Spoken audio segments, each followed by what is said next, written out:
ఈరోజు తులారాశి వారికి విద్యార్థులు రాత్రి సరిగ్గా నిద్రపోకుండా సెల్ ఫోన్ చూడడం వల్ల జ్ఞాపక శక్తి తగ్గడంతో పాటుగా చదువుకోవడం మర్చిపోయే అవకాశాలు ఉన్నాయి. టెన్షన్ పడతారు. కాబట్టి రాత్రి పెందరాళి పడుకోండి. ప్రభుత్వ ఉద్యోగస్తులకి బదిలీలు లేదా పనిలో చికాకులు ఎదురయ్యే అవకాశం కనపడుతోంది. వ్యాపారస్తులకి ఇన్వెస్ట్మెంట్ చేసినటువంటి పెట్టుబడులు తగ్గ లాభాలు కనపడటం లేదు. ఇబ్బందులు నష్టాలు ఉన్నాయి.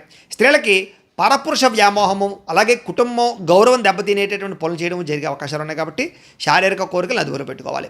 కొంతమంది వ్యక్తులు మిమ్మల్ని వాడుకుని వదిలేస్తూ ఉంటారు. కాబట్టి స్త్రీలు చాలా జాగ్రత్తగా ఉండాలి. విదేశాల్లో ఉండే వారికి స్వదేశానికి రావాలన్నా ఏదో ఒక రకమైన ఆటంకం కనపడుతోంది.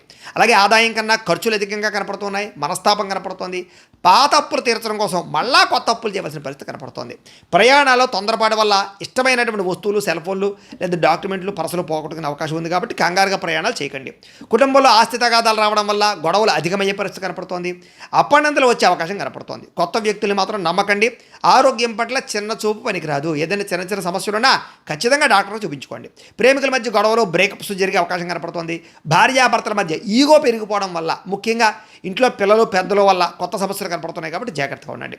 గృహానికి సంబంధించి రిపేర్లు కానీ, వాహనాలు రిపేర్లు కానీ, వీటి వల్ల అనుకోని ఖర్చులు పెరిగిపోయే అవకాశం కనపడుతోంది. ఈరోజు మీకోసం కన్నా ఇతరుల కోసం, మీ ఫ్యామిలీ కోసం బాగా కష్టపడతారు. శివుడు అంటే మీకు ఇష్టమైతే కనుక ఆయన్ని తలుచుకుని ఒకసారి లైక్ చేయండి. ఆయన ఆశీస్సులు లభిస్తాయి. అలాగే రేపటి రాశి ఫలం కూడా మీకు రావడానికి సబ్స్క్రైబ్ చేసుకుని ఫాలో అవ్వండి. ఇక్కడ కనపడుతున్నటువంటి లింక్ మీద మీరు క్లిక్ చేసినట్లయితే ఈరోజు ఇంట్లో శివుడికి ఎలా పూజ చేసుకోవాలో వీడియో వస్తుంది. ఆ వీడియోని ఎదురుగుండా పెట్టుకుని మీ ఇంట్లో ఈరోజు శివ పూజ చేసుకోవడం వల్ల మీకు ఈరోజంతా శుభప్రదంగా ఉంటుందని తెలియజేస్తూ లైక్ చేయడం మాత్రం మర్చిపోకండి.